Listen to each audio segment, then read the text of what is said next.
Welcome, guys, back to the Grateful Living podcast. Today, I'm thankful to have Rupen Desai with me today. Rupen is the Global Chief Marketing Officer at Dole Sunshine Company and has been since October of 2019. Dole is a world leader in growing, sourcing, distributing, and marketing a wide variety of fruit and healthy snacks. Prior to Dole, Rupen was the Vice Chairman for Asia Pacific, Middle East, and Africa for Edelman. Rupen, thank you so much for joining us. Thank you for having me, Arnav. Of course, thankful to have you on. So, for those of us that don't know you, take us back to the beginning, where you grew up, your family situation, and what type of kid you were.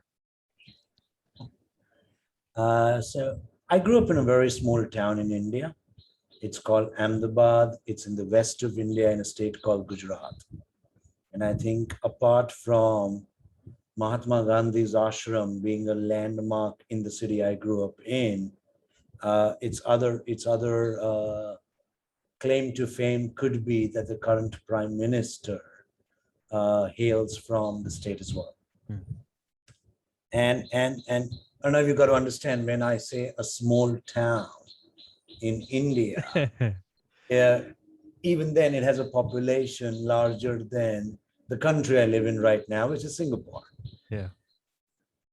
I grew up in a family where most of us did one of two things. Either they joined the family business, which my dad did, and my granddad did, and my uncle did, or they chose to be an engineer, emigrate to United States and for a master's, and then found a way to settle into the United States, living a wonderful suburban life. Uh, Unfortunately, I did none of these. And therefore, I think growing up was much more about leaving my family members a bit perplexed, a bit confused. I'm sure I've disappointed my mother multiple times over, because most of the choices I made were either taking on the cultural uh, construct of life that was built around me, and then figuring that that was not the right choice for me, and therefore I take a 10 degrees left or a 10 degrees right answer. So I did most of my formal schooling in Ahmedabad, didn't know what I wanted to do. And you see, these days I'm very envious of the young that I meet, because they seem to know a lot more about what they're passionate about and what they want to do. And more importantly, what they don't want to do. And I wasn't one of those. So I joined in engineering for my undergrad, uh, left home to go and study in another part of India, did 4 years of engineering. And during those 4 years, realized pretty early on that this isn't something that excites me. But you see, in India, grades mattered. And therefore, I started doing deals with my father. And the deal was very simple. The deal was, Papa, as long as I get a distinction in every semester, will you get off my back? Will you just let me be, forget how I get it, forget whether I go to college every day or not, forget whether I'm really getting my hands immersed in it. At the end of every semester, as long as I have a distinction, you should be happy. And this was a constant thread that I then went on with my dad, which I'll talk about. But his reaction is, doesn't make sense to me, but let's go for it. Okay. And those are the words that have streamed my life all along. My father saying to me, it doesn't really make sense to me, but let's go for it. So I cleared 8 semesters of engineering, all with distinction. Was one of the first few off campus to get a job with a Swedish electric company called ABB, Asia Brown Boveri. realized very early on that I was lost.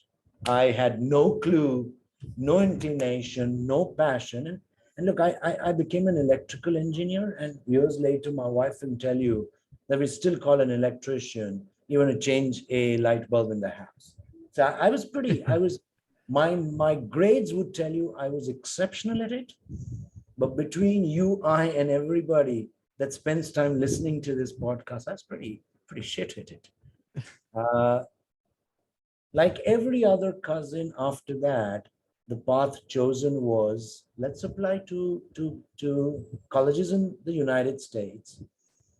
And because we won that well off, let's look for one that will give me a teaching assistantship or a research assistantship, because my dad couldn't pay for my master's, as we call it in India, or graduation, as you call it in the United States. Yeah. Luckily, I got one. It was University of New Mexico in Albuquerque. Super excited. Went for a visa, a student visa to the American embassy, and they rejected me. And the reason they rejected me is 10 or 15 years before that timeline, my mother had applied for a green card for herself, which was still under process. So the people at the American embassy were very convinced that I would go there, like a lot of my cousins, and never come back Mhm. after being a student. Yeah. And whilst I had one of the most disappointing days of my life at that rejection, on hindsight, I am so grateful to that consular office, because that changed my life to pursue what I was passionate about rather than what culturally was decided for me by my cousins, by everybody else, by my parents, by all the media we used to read then.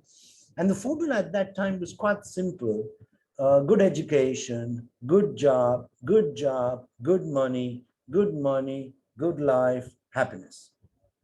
And I think I've learned over time that that formula for happiness probably leads to far more unhappiness, isn't the only formula. And subsequently, through my career, which has very little to do with engineering, a bit to do with MBA, which is what I did after that in Mumbai, and then a career spent in advertising, marketing, building brands. The only big learning I've had is if you build your career from moments that give you oxygen, you see, everything in life either gives you oxygen or takes away oxygen from you. It could be your relationship with your parents, it could be your friends, it could be the people you surround yourself with, it could be your bosses, it could be the work you do. It either gives you serious amounts of oxygen, metaphorically, or it saps away oxygen from your soul. And if you build your career, if you build your life through moments, people, situations that give you oxygen, the path to eventually happiness, or being happier on most days than not so happy, and which should be the eventual goal of our life, right? I want to spend more days being happy and lesser days being not so happy. Yeah. So the only thing, and this is a good time for most people to switch off the podcast, because I may not have so many interesting things to say, but the only one thing, if I could urge you, Yeah. is build your life from moments that give you oxygen, build your relationships from people that give you oxygen, choose your job from bosses and leaders and peer group that give you oxygen, because the ones that sap away oxygen do a lot more damage to our soul than we eventually realize much later on in life. So long story, starting from Ahmedabad, 8 different countries working in advertising. So I spent time in places like Dubai twice, or Beirut, Thailand, London, Singapore now. And the only thing I learned was hindsight on oxygen and foresight on oxygen as moments. Yeah. No, that's awesome. great. That's a great life lesson. I am curious. Your dad's attitude to let you explore, you know, your life and see what you can make of it instead of forcing you to join the family business. That's an attitude I'm just frankly speaking surprised he had given when you grew up. Where do you think that came from him? Obviously, I'm biased. I'm even more emotional because I lost my dad this summer. Yeah, I'm sorry. Uh, yes, so are all of us. But my dad was the singular reason, obviously including my mom as one unit, that my life is what it is. And I think the one thing that has been consistent across all of the illogical, non-intuitive, wrong, seemingly wrong choices I have made in my formative years of life has been a conversation with my dad, which ended with, I don't know if this makes sense to me, but let's go for it. And there is amazing power. There is amazing power. And obviously, I now look at it in hindsight and I'm grateful for it. But you see, when I came out of B school, I could have studied engineering in the same city I was living in, which would have meant living with my folks, uh, my clothes being washed regularly, ironed regularly, Yeah. food being there on every table, or going to another city to do the same course in a different college. Now, for a family who doesn't have a lot of money, the simpler choice is always stay home. Mm. I wanted to leave home at 17 and a half, and my mother had a bit of Bollywood moments to my wanting to leave home, and my dad went with, I'm not sure if it makes sense to me, but go for it. Years later, coming out of B school, having two offers at campus. So one was from Anderson Consulting, which was paying two times the money, then another, which was a advertising agency called Lintas, paying half of it. And the only reason I wanted to join Lintas were the people who came to interview me were all wearing denim to work. And somewhere between those extremely sharp, sleek Anderson Consulting folks, who were obviously much more brilliant than some of the laid back advertising folks, all wearing denim to interview me, something clicked in my head, which was about liberation, which was about not wearing a dress code, and you can metaphorically take it to as many forms as you can. But when I called my dad, obviously my mom had a different point of view, and I mean, if you're beginning to feel like I don't love my mom, that's wrong. Yeah. It is just that some of the choices I made in life early on were not something that she got. And it wasn't like my dad got either, but my dad came back to the to that wonderful, it doesn't make sense to me, but go for it. Mm. And what I have learned is I have spent my entire life looking for peer groups at work, looking for bosses at work who have the same philosophy in how they grow you, which is, it doesn't make sense for me, but go for it. And I think somewhere I've been looking for my dad's words in all the bosses I've worked with.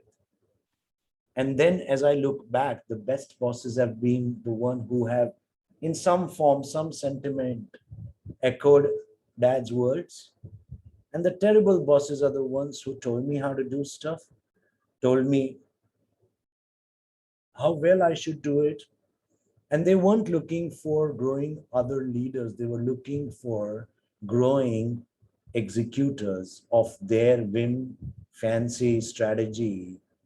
And again, I mean, the only leaders I'm genuinely grateful for in my life are the ones who sometimes it made sense to them, sometimes it didn't, but there was a belief that you would find your way and would be a better human being for it, a better leader for it, a better, a better team player for it, who said, you know what, let's go for it. So my dad probably gave me, not probably, definitely gave me the best gift of my life, with each of those times saying, go for it. That's awesome. Yeah, that's incredible support. I'm curious, did you, when you were, whether you were, during engineering school or throughout your MBA, had you ever worked in the family business? Was it something you were considering, or did you always know that you were going to try out, explore business first, maybe come back later? Or was that more the attitude? Now, I think ever since I was a child, I wanted to fork my own path. And and as I was growing up and looking at dad's business, which was a it was a profitable. I mean, my dad used to be a dealer for dairy products. There is a big business in India. There's a big corporation in India called NGDB, Mm, who make a whole host of dairy products under the brand Amul. And my dad was a distributor in the city, mm. which effectively meant from the factory we would get boxes and boxes of milk and yogurt and cheese and cream and chocolates, and we would distribute them to retail outfits around the city. And I found it boring. Yeah. Yeah, and as it, I mean, you don't have the right words sometimes as a child, but you know whether you naturally gravitate to it or you don't. And I never gravitated to my dad's business, which was actually my grandfather's business, which my dad, who first studied engineering, went to Germany, studied engineering, lived abroad for a good 9 or 10 years of his life, came back to India, and then took on. I was pretty clear growing on that that was not something that was uh, aspirational, or I mean, it didn't give me a moment of oxygen. Yeah. And eventually, my dad did sell off the business when he retired. Uh, yeah. Yeah. I'm curious. So you go from engineering bachelor's straight to your MBA. You know, that can be tough in the sense that you don't have any work experience, right? A lot of your friends maybe graduating from engineering school are getting, engineering jobs, making money, going out with friends. They have more disposable income maybe than you as a full-time student. You know, I'm curious, I'm sure you felt self-conscious about, being behind or whatever. How did you manage that aspect of, like, maybe being behind your peers in this, you know, aspect of life? One of the reality is most things I have done in life, I personally never believed I was ready for them. Uh, there were other formulas that other people were using to be in similar places. And I'll give you an example. So one is obviously straight out of engineering, a few misplaced weeks at ABB and then into MBA. Yep. The other was spending my career in advertising, not even managing a single office and being offered to run the Asia Pacific region at Lintas or Low and Partners as the brand name evolved. Yeah. Uh, to even the current role that I do, which is a global CMO at the Dole Sunshine Company. Now, in each of these, the formula or the majority would have gone engineering, work, get experience, get some financial cushion, and then bring that experience to an MBA. The normal formula for managing a region of 14 offices would have been run one small office, learn from it, run a larger office, learn from it, and then go on to manage a region. Mm. Or as a marketeer, you would go through brand manager, senior brand manager, associate director, director, blah, blah, blah, VP, Yep. various other alphabets around the VP, SVP, EVP, Yep. to one country CMO to global CMO. Mm. And across all of these, that's not the path that was either put in front of me or I took. So in all of these cases, there was a moment which is I have not followed the path that most other people follow, which means I may not have the same skill sets or the same expertise or the same depth or the same amount of experience that my peer group would have.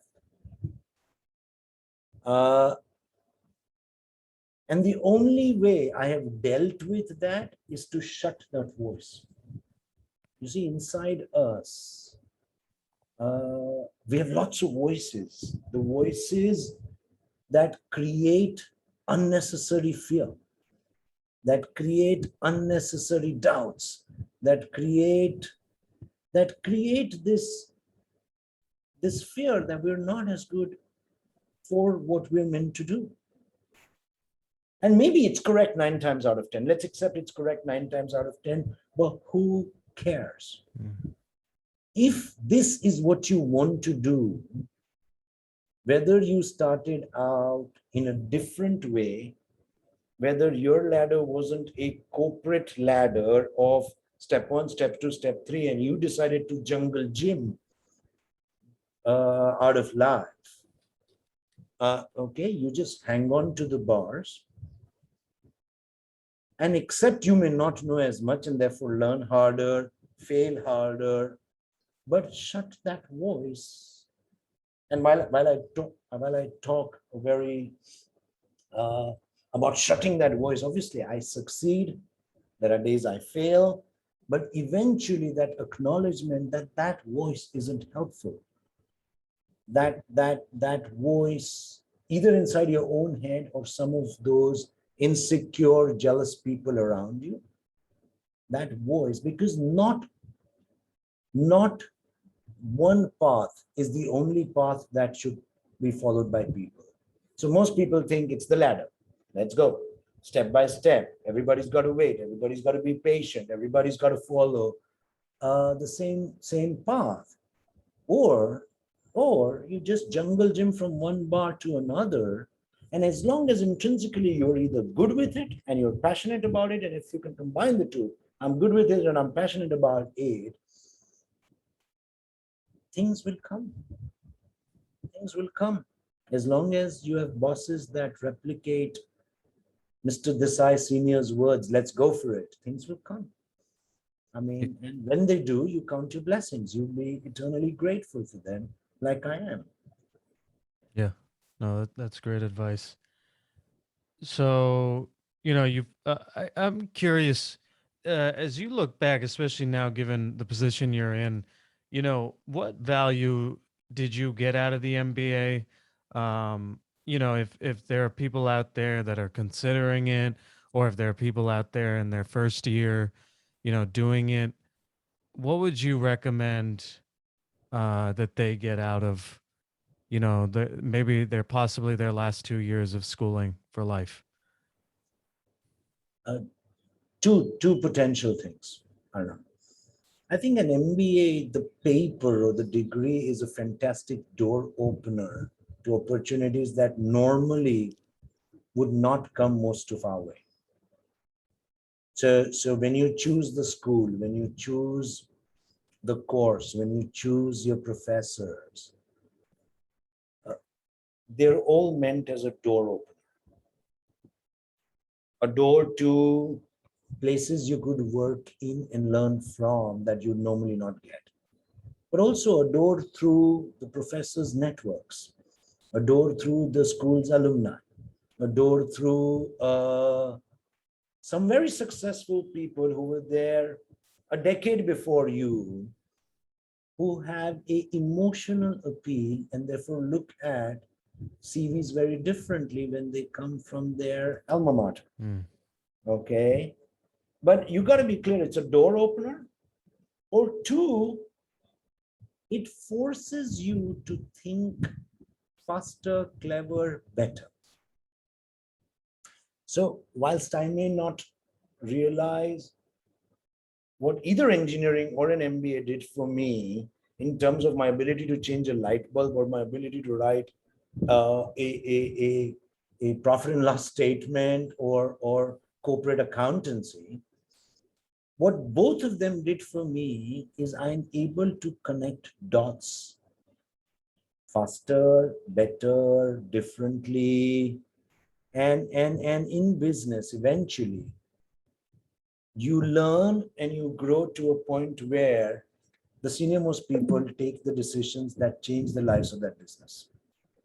And in your ability to take those decisions, whether you're able to get there faster, whether you're able to take risks, whether you're able to embrace failure, whether you're able to fail forward, whether you're able to feature different outcomes for that decision, which are different from your competitor, which are different from anybody else.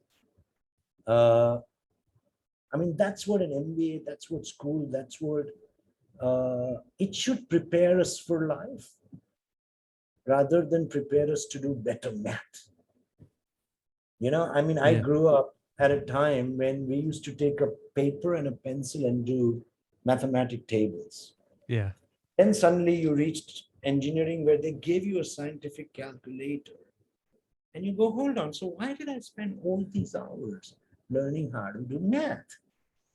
But rather than the learning of math, the ability to look at numbers and connect them in a dot and suddenly look back and say, whoa, that's an elephant. So I think we should look at education much more as, does it prepare our children for life? Rather than, does it make them better at math, make them better at chemistry, make them, I mean, look, I don't know the exact stat, but 60 to 70% of the jobs of tomorrow don't even exist today. Mm. Okay. And what that means is our education system is growing the future generation on the jobs that exist today. And if our education system is able to help each of us connect dots better, faster, smarter, in use our intuition, but also use the depth of what we've studied to be able to connect those dots in preparation for life. Then whether I'm an engineer or not, and whether I still need to call an electrician to change the light bulbs at my home shouldn't matter.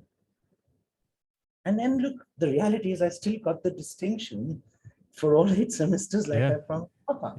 Yeah. So on paper, I'm a fabulous engineer. Mm. Between us as friends, Arnav and everyone who's listening and me, Yeah.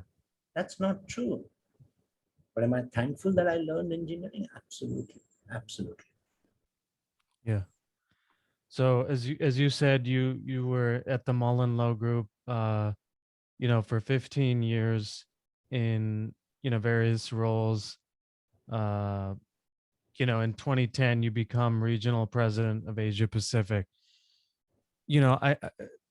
From those 15 years, being in India, London, Thailand, Singapore, and Dubai, what stands out to you, and some of the things that you did right, and some of the things maybe other people that are just starting out in their careers can emulate that you did right to get to that point of regional president in 2010?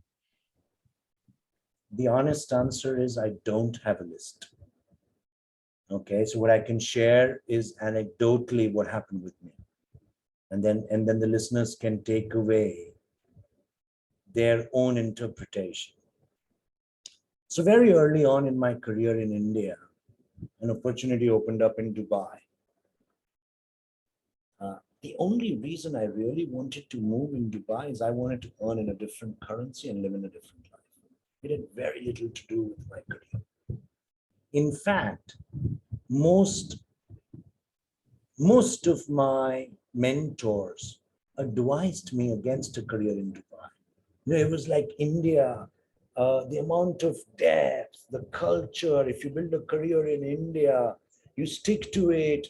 And I'm sure all of them were correct. All of them advised me saying, don't go to the Middle East. It's very different. It's an alien culture. The thinking is very different. And the honest reason is I went there because I wanted to earn in dirhams. I wanted to be able to buy the car that I dreamt of, and I knew that I couldn't afford in India for another 20, 25 years. I don't even think they were there in India being sold. What magically happened when I was in Dubai is, being part of a global network, I would get called on to the same meetings globally that a lot of my seniors back home in India would get called on. Okay, and suddenly you went, oh, wow. And then you made the most of those meetings, and you made the most of those pitches, and you made the most of this, and suddenly you, and not by design, but much more by serendipity, you started repositioning yourself. And I think similarly, every move saying, okay, we're going to change the shape of our acquisition in the Middle East. Do you want to go and live somewhere else outside Dubai? And you go, sure, I'm a single guy. So I'm going to make choices based on which country has the best airport, the best travel, the best social life, the best food. Now, again, very little to do with my career. And we chose Beirut. And we knew that Beirut was a bit rocky, and we said, let's look for it for a couple of months. And if that doesn't work, maybe Istanbul or maybe back to Dubai.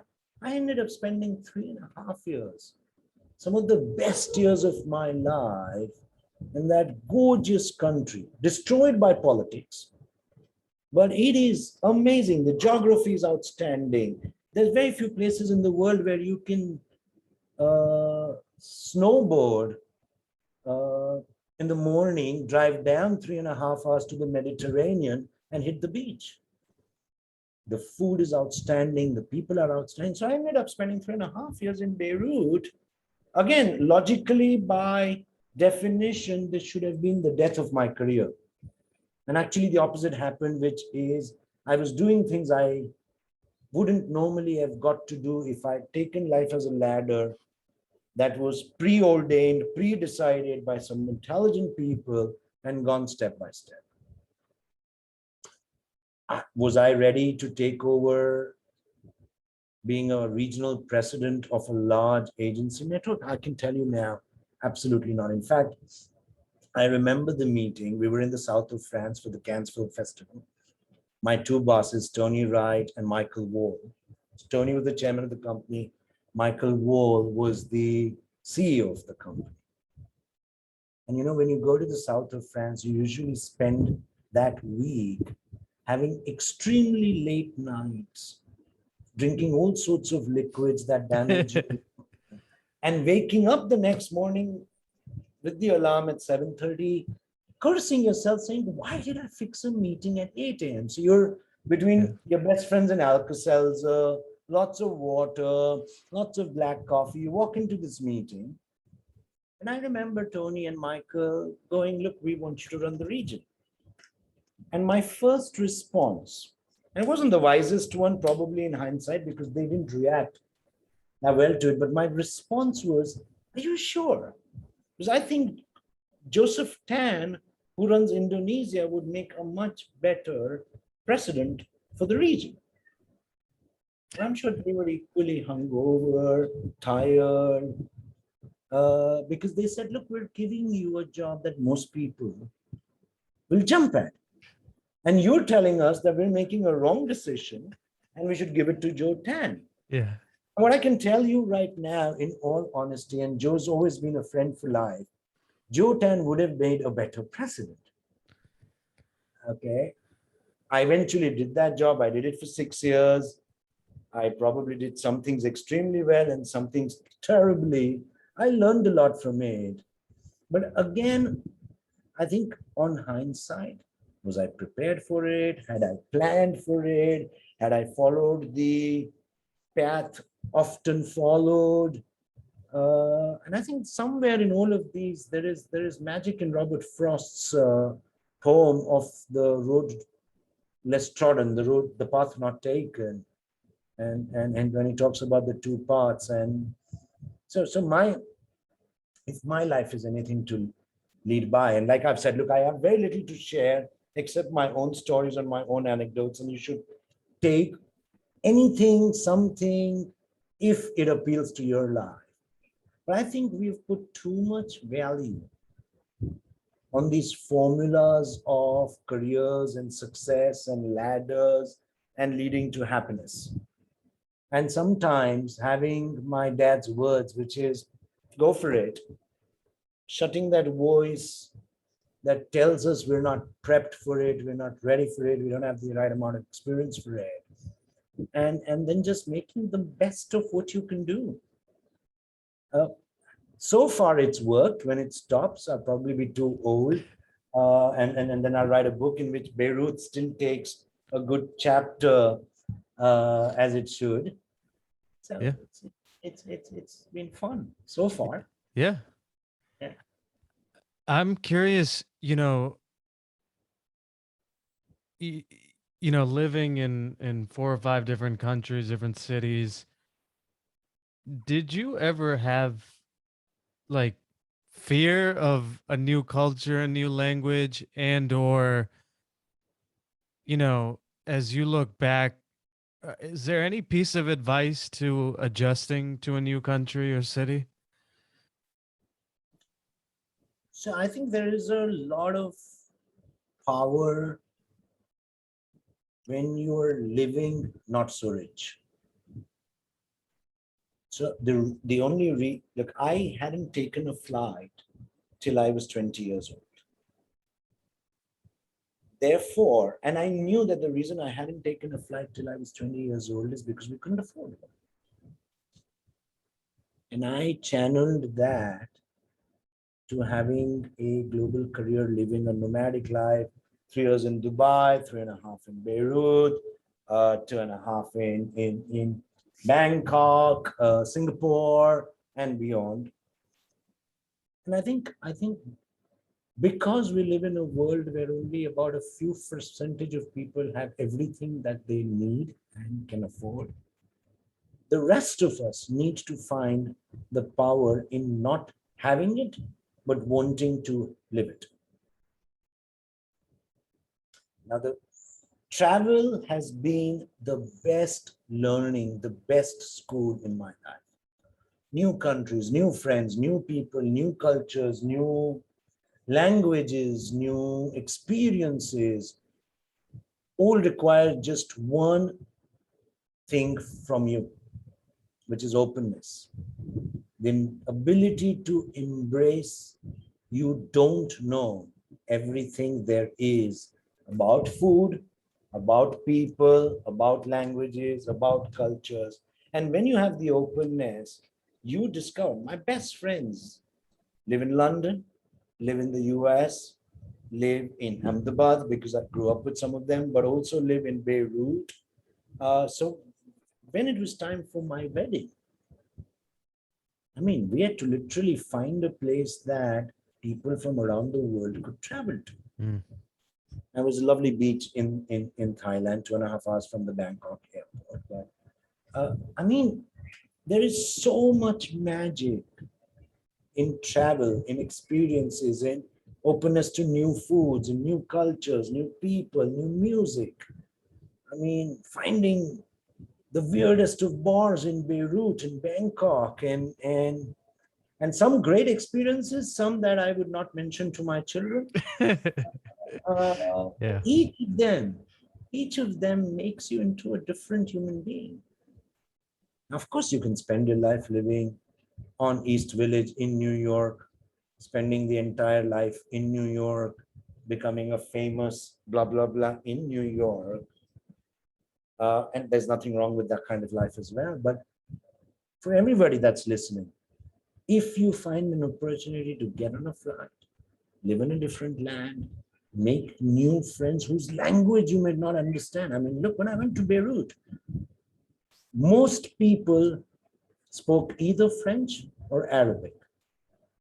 And only in certain bars was English considered a bit exotic because the bartender could speak it. I neither spoke Arabic, I still don't, except a few conversational sentences, and similar with French.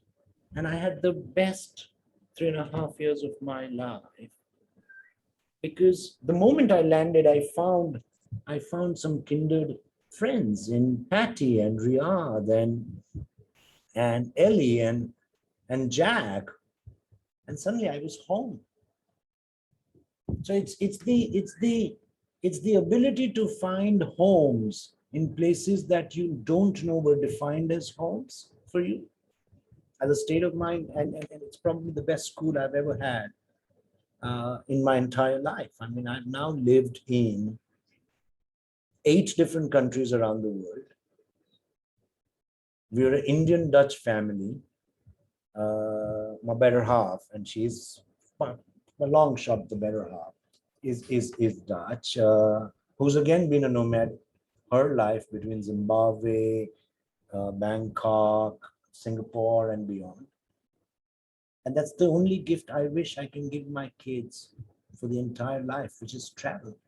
Travel, study somewhere else, work somewhere else, make friends in languages that you don't even understand, eat food that you normally never look at.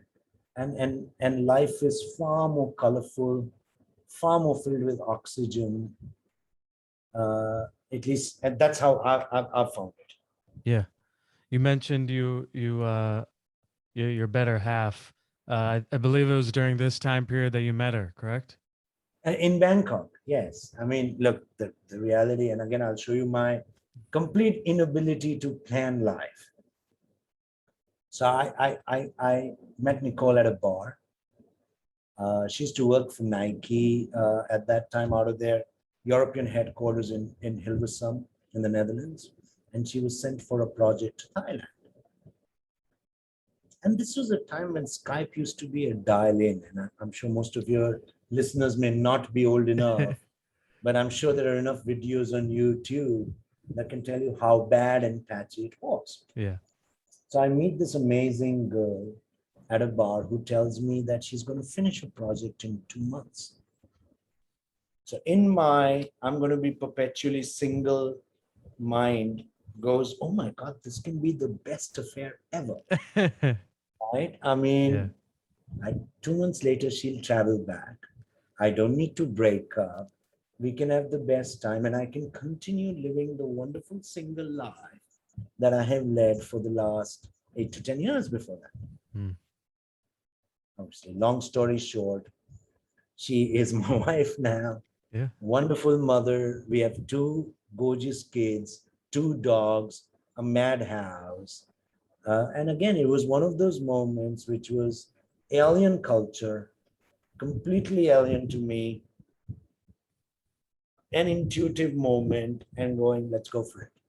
And I could not be happier for some of those senses that my dad helped unleash, all my friends, my best bosses have helped hone, which is intuitive belief, believing in your intuition, having a moment of trepidation, and then saying, go for it.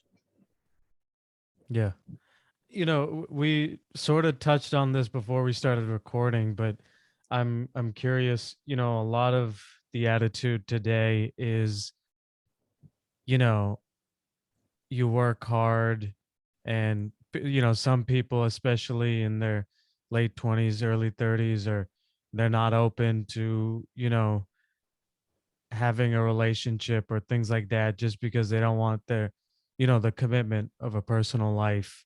um I'm curious, how did you obviously continued to do well professionally. How did you manage those two aspects of your life? So I hate the word work-life balance because there is no balance.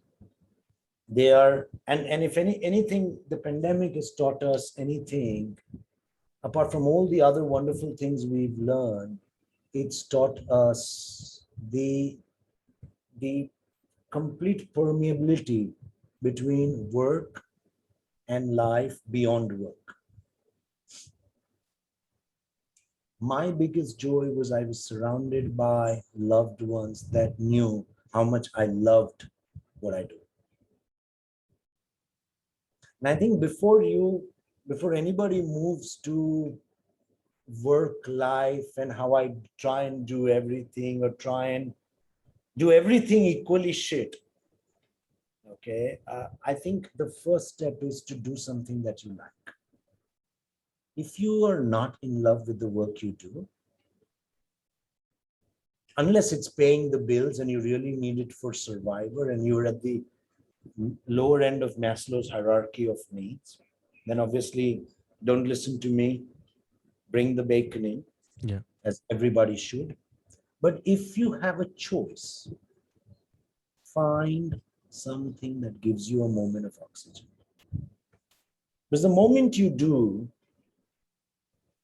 everybody around in life will see you as a different human being than you are today. You'll be happier, you'll be more generous, you will be willing to work hard, but you'll be fantastic on the dance floor because you love what you do. And then surrounding yourself with people who know you love what you do has made life easier for me. So, I mean, is there a balance? Is there a right formula? Is there a cutoff time? And then you should be able to prioritize. Like I have a rule, which is I drop my kids to school because that's the time I get to talk to them. From the time they wake up, I get to drop them to school. We chit chat about them. And I am unavailable from 5 p.m. to 8:30 when I put them to bed. My people at work know it, and therefore my teams don't schedule meetings then. And so you can set boundaries just as much as we do for work for things that are important. I mean, we live in a world where most people don't watch advertising, and you know, and they say we don't have time for it. And the same people who don't watch advertising can spend 3 hours if they're big fans of a show. Yeah. So I think we always find a time, we always find balance for things that matter to us. If the work we do matters to us, we, and obviously our families and our loved ones and our relationships do, it is much easier to form that uh, at some point I'll do this and then I'll focus on this and I'll come back to this and I'll come back to that. If we're doing stuff because I must be in a relationship rather than relationship being an outcome of I must be with this person, or I have to work hard because I have to make success and I have to do the money and be happy, we're screwed because we're chasing a formula that has been culturally we've been brainwashed into. And that only leads to despair, and that leads to unhappiness, and that leads to moments that sap away oxygen. So my only advice is find work that you're good at, but also that you want to do. I mean, it's the ikigai concept. And once you do, when you do, you'll become a different person, and people around you will find ways magically, you know. But there isn't a book that you should follow. Anybody who claims they can write one are wrong. And you got to find, each one of us has to find our own path of how comfortable we are in finding things that give us oxygen. Yeah. You mentioned your two daughters, I believe, in that statement. Uh, again, this is a just a out there question, but do you have any advice, to the men out there, on marriage, on becoming a father, anything like that has worked for you? I'll tell you the biggest thing I've learned ever since I've had children. Life stops being about you. And we think we know what those words mean, but none of us do till it actually happens to us. Life no longer is about what I want, what I need, what my time, what my patience is. It's not even about your partner. When you hold a gorgeous little soul in the arms of your hands, you are priority number 52 in the list of things you got to do. So you better be prepared for it, because you see, it's a 20-year commitment. It's a 40-year commitment. It's a lifelong commitment. And if you aren't prepared for it, don't have a child. Because moments like those either change you, even if you weren't prepared, or you keep grudging them. And I've known people who have grudged them, were unhappy, made people unhappy around them. So the only thing I've learned is it stops being about you. And therefore you got to be prepared for it. And if you are, when you are, if it changes you, oh my God, it's the most magical. I mean, I have two awesome girls. We're also grateful. Thankfully, they look more like their mother and not like this. Yeah. And they make my life better on a moment by moment basis. I mean, eternally grateful, both for my two girls and my two dogs, who I consider my children as well. So we're four. It's a madhouse. It's a madhouse. And the only reason it's silent is because the dogs have gone for a walk and the girls are in school. Nice. Yes. So you're regional vice president of Asia Pacific at MullenLowe Group, a integrated marketing communications network and advertising agency. In 2016, you moved to Edelman. I'm curious, you had been 21 years at MullenLowe Group, so obviously, something enticed you about, um, you ended up being vice president for Asia Pacific, Middle East, and Africa at Edelman, which is a public relations and marketing consultancy firm.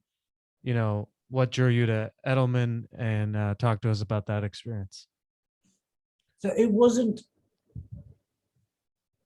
I chose Edelman and that's why I left MullenLowe. I left MullenLowe.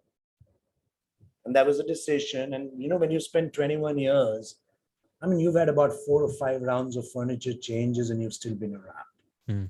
So the last 4 or 5 years of that, you always go through, am I being in a similar place, same people, same work, getting enough challenges? So you go through that like any normal human being would. So I decided there was an end to MullenLowe. Took some time off, and then went chasing a friend who was chasing me to join Edelman, called David Brain. David Brain used to run Edelman across Asia Pacific, Middle East, and Africa. And David and I knew each other for years, and David used to sometimes bounce ideas off me in their wanting to move from a thoroughbred PR agency to playing a larger role across the entire brand communication cycle. So I, in a way, didn't join Edelman. I joined David Brain. It's a funny story that David Brain decided to leave Edelman 2 months after I joined. There we go. And he's still a friend, a very close friend till date. And in our new lives, mine at Dole and him with Sticky Beak, we still work together.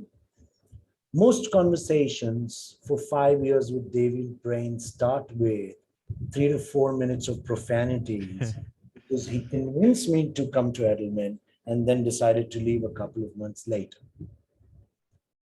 I'm also grateful for my time at Edelman because when you're in an advertising agency, you start believing way too much in the power of interrupting people. So you start believing if I make an interesting piece of advertising and interrupt people's lives, they will watch the advertising.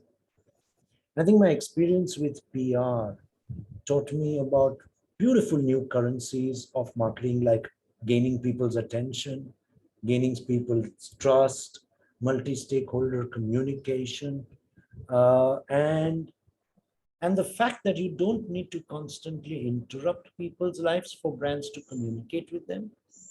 So I'm grateful to David.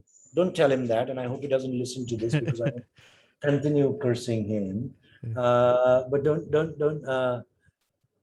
I'm grateful to David for my couple of years at Edelman because it broadened my horizon on how brands build relationships and conversations with consumers. But I joined David and he left, and eventually, a couple of years later, so did I. Yeah. And so that couple years later is April of 2019. You get called to be the global chief marketing officer. You spoke to it a little bit. I'm curious. Um, can you speak to how they felt confident in you for this position? What did you do during the interviewing process? As you said, you don't have the typical rise in marketing, and but obviously, you had valuable experience in being, regional president and, vice president for three different, regions. In that interviewing process, what did you how'd you do it? So, look, Pierre Luigi used to be on the Unilever board and then was their CEO or head of Southeast Asia, Australia, New Zealand at Unilever. And over years, Pierluigi and I were introduced by common friends at work and then ended up knowing each other, becoming friends, becoming confidants, becoming people that you'd normally call for a drink, saying, look, I'm thinking about this in my career. What do you think? So it was one of those evenings where he shared with me that one of the things he was considering was a move to Dole. And we brainstormed that night. It was a bar in Dempsey Hill called Como. Outstanding food, by the way, completely non-relevant to the conversation we're having. Yeah, Outstanding food. yeah. And we spent a couple of hours on what could a 170-year-old company like Dole that grows amazing purposeful stuff. We don't even grow it. Mother Earth grows amazing purposeful stuff that is good for people, good for the planet. How do you take 170 years of such amazing equity and history and what can you make out of it? So it was a lot of scribbling on a lot of bar napkins for him to call me the next morning saying, I'm doing the journey at Dole, but I want you as my global CMO. So I think it was again one of those moments, right? I mean, if you relate that back, and hindsight's always good in 2020. right? It was a moment that I could have had with my dad. And it doesn't really make sense, but let's go for it. I have an intuition, and he had much more of that intuition and the belief than I did. And obviously, it took us another 45 to 60 days of conversation. But he made a punt on me, and I stopped those voices in my head and went with it. And we're doing some look. I'm sure I'm not your archetypical CMO. I don't know a lot of stuff probably that I should. But that also allows me to bring a very different perspective on how we earn attention, how we earn trust, how we do meaningful work that matters and build a brand that our conscience can live with. And so far, it's been moments of oxygen. And if I make it sound like it's all moments of oxygen, that's never true. We're trying to take a 170-year-old company on a journey of transformation. So every day is a battle. Every day is convincing senior people who've been there long enough to not think the same way they've thought for the last 10 years. Every day is a battle on finding new battlegrounds, how we innovate differently, how we structure differently, how we communicate differently. But if I just look back at the moment at that bar in Como to now, 2.5 years later, I think and I suspect it's 3 steps forward, 2 steps back, because we are moving in the right place. And there's a saying we have at work, which is, for sure, we are not where we used to be, but we're also not where we want to be. It's one of those wonderful infinite games of transformation. But coming back to your question, I think I didn't, it wasn't a dream of mine to become a marketer. I'm very much an accidental marketer. It was always a dream of mine and will continue to be a dream of mine to make brands that make a meaningful difference in the world. That has defined my time at Lintas, Lowe, MullenLowe, Edelman, and Dole, because I believe that creativity in the way we make brands has a huge, huge responsibility on the people it serves and the planet it serves as well. Yeah. I'm curious, coming into such a big managerial position, you know, uh, you know, you're managing and facing a lot of employees that don't know you, and you're also learning the culture. Uh, I'm just curious, how did you, build that trust with the team of people that you manage, or was it just, just learn, you were just open to learning, or how did you manage that adjustment period of early on, making sure it was a fruitful relationship? It's an ongoing one. So it isn't something you just do in the beginning, it's an ongoing one. And as long as you are clear on what you are hoping to achieve, as long as you're able to communicate it, as long as the teams find that a meaningful journey, and then see you lead from the front rather than behind, they will follow. And there's a video on YouTube called Leadership Lessons from a Dancing Guy. Okay, and I follow that video on every team that I build.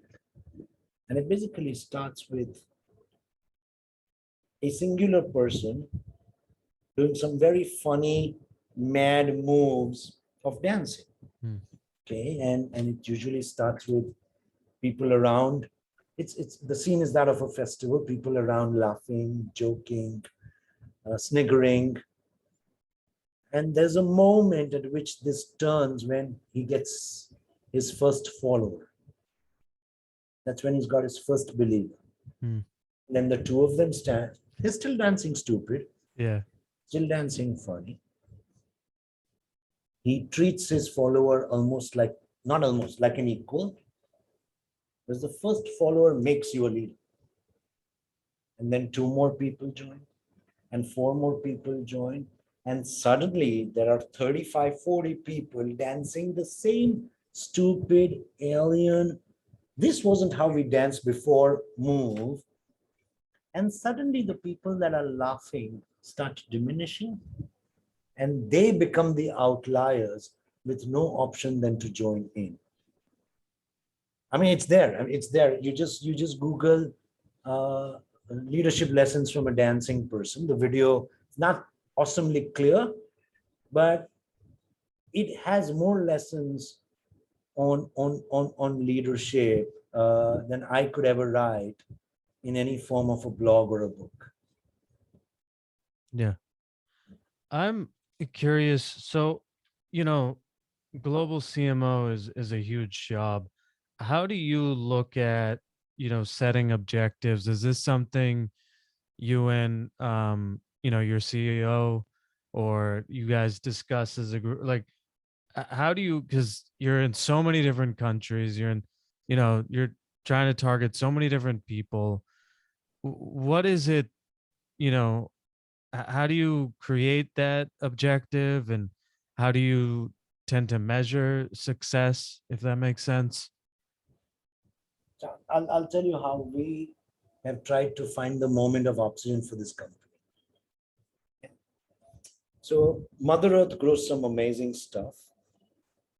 It is nutrition that most of us need, but it is also nutrition that most of us don't get.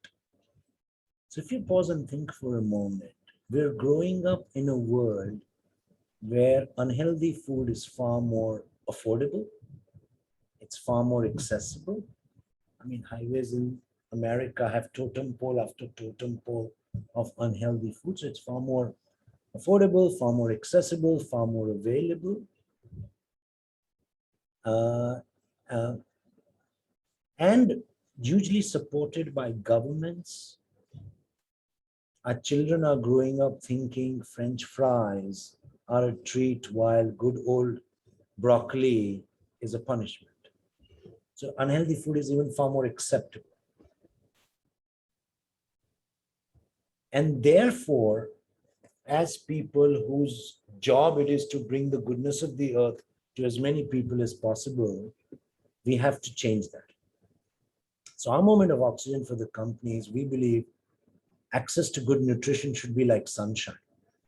It should be available. The sun doesn't choose who it shines on. It doesn't choose saying, oh, Arnav, you got $15 for a quinoa salad. You can eat healthy, while Rupen, you don't, and therefore you are destined with your family to eat unhealthy food, deal with obesity. I mean, the new form of poverty in developed economies is obesity. You have to deal with all the health issues.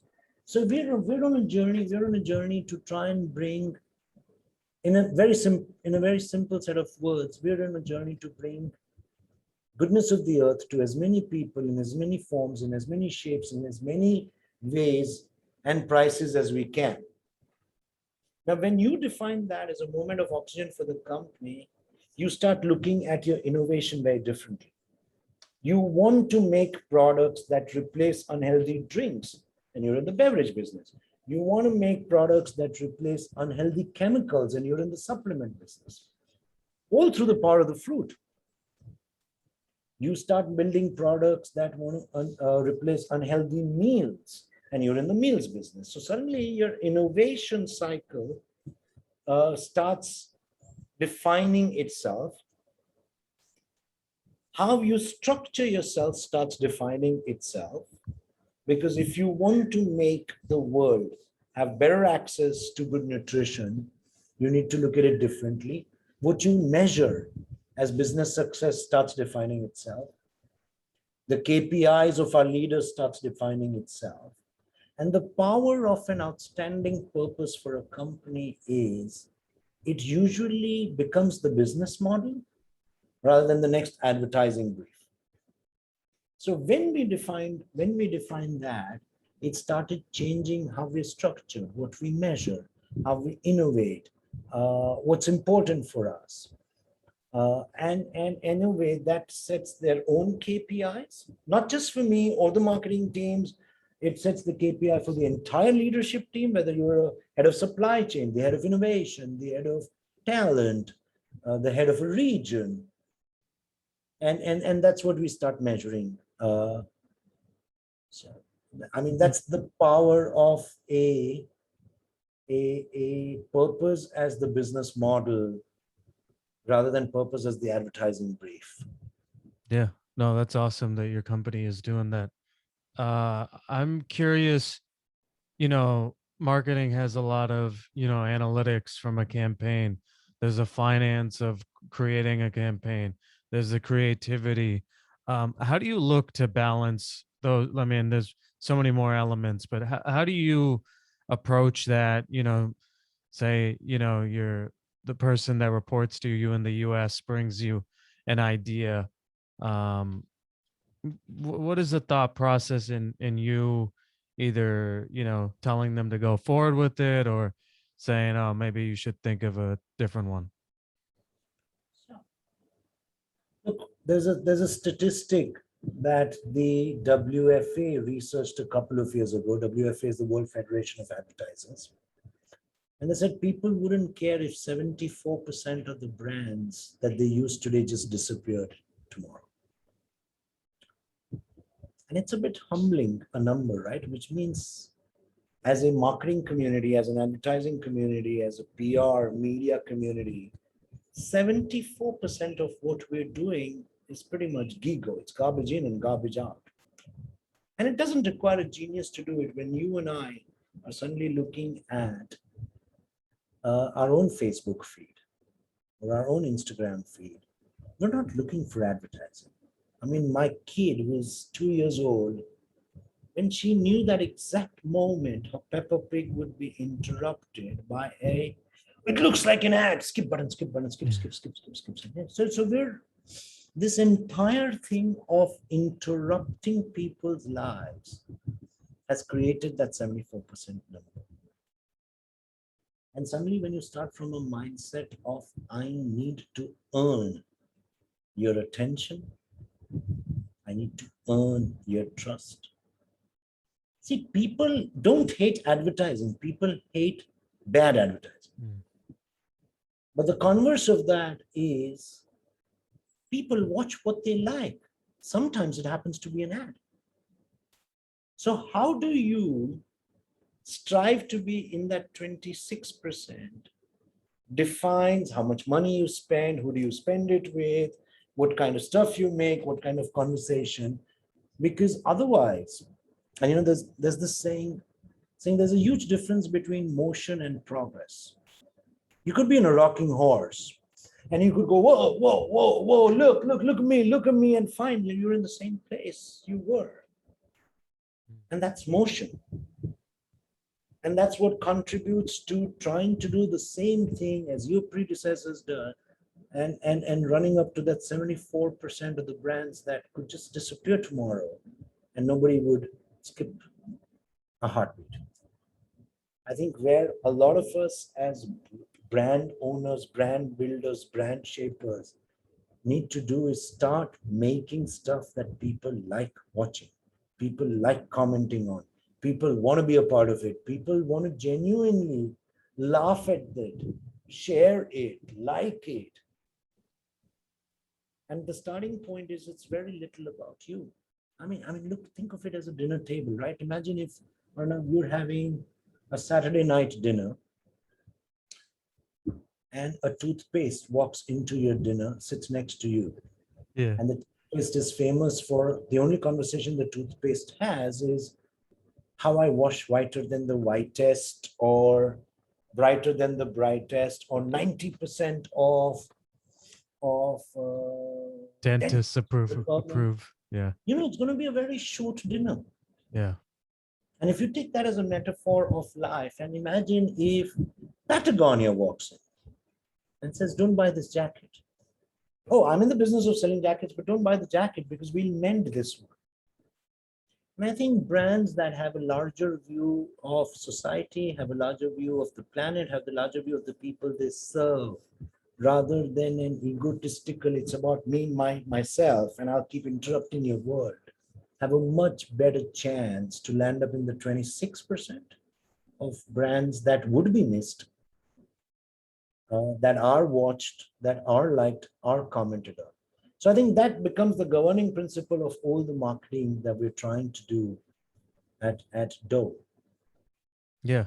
You guys have done some cool things like the normalish campaigns, the malnutrition labels, the dope promise. I guess for someone that doesn't know too much about Dole, you know, is there one campaign or one thing that you're proud of in the time that you've been there that they should check out? Yes, malnutrition labels. So I think when most of us think of malnutrition, we immediately go to pictures of hungry children in sub-Saharan Africa. And we want to grow awareness that there are two different sides of malnutrition. Hunger is obviously one of them. And there are a lot of people around the world, not just in sub-Saharan Africa, in every developed economy that are growing hungry. But there is another side of malnutrition, which is not eating the right stuff, obesity. So we've all seen the nutritional label. We've all ignored the nutritional label. In fact, it has become a creative art in how companies who are meant to give you transparent information are using it to hide the bad stuff. So we took that canvas and created malnutrition labels with simple facts of the two different sides of malnutrition. Hunger and food insecurity, the other, but bad eating or how unhealthy food is so acceptable, accessible. And we projected them in the middle of the pandemic across different cities in the United States. So we went to Baltimore, we went to Los Angeles, we went to New York.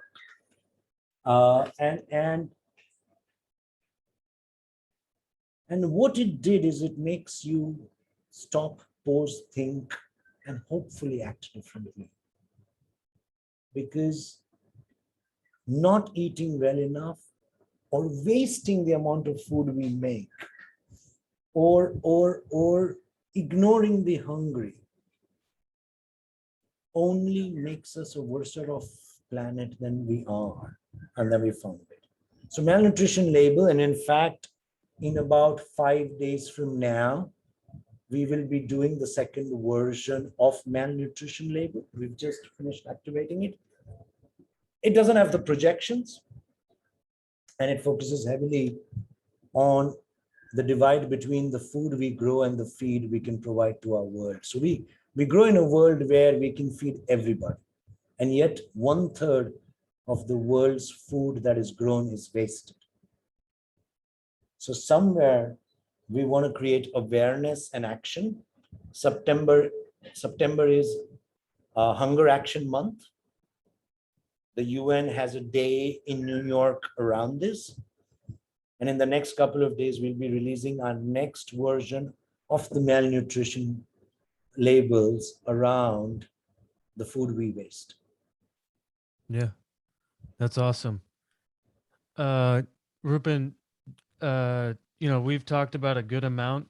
Was there anything in terms of, and you've given us great advice. Was there anything in terms of life, marketing, business, or something you wish more people would ask you that we didn't touch on? No, I mean, I hate the word advice because I hope I wasn't giving anybody advice. I think Or it's a your heavy. perspective on how to view.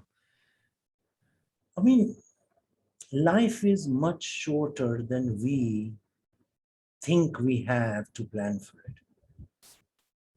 Okay? And therefore, make the mistakes today, take the risks today,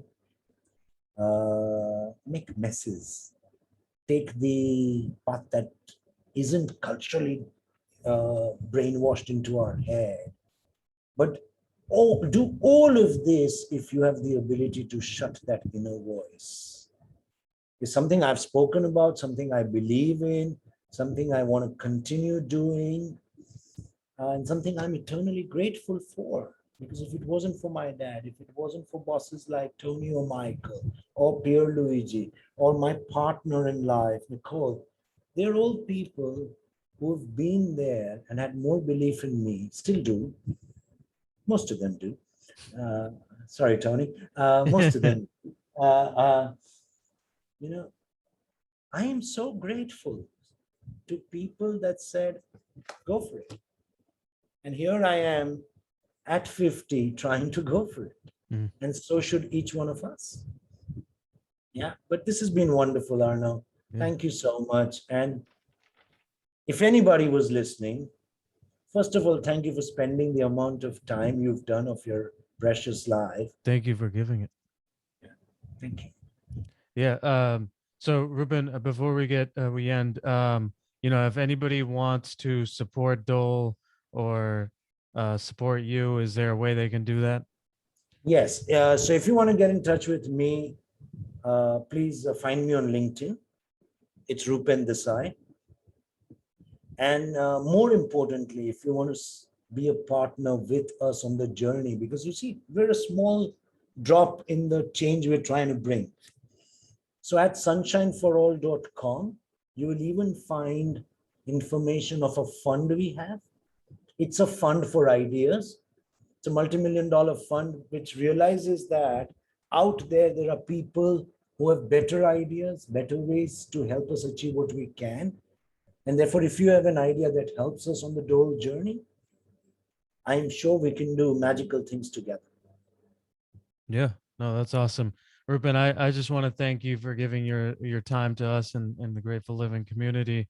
As I said, I really loved a lot of the points you made, the oxygen especially.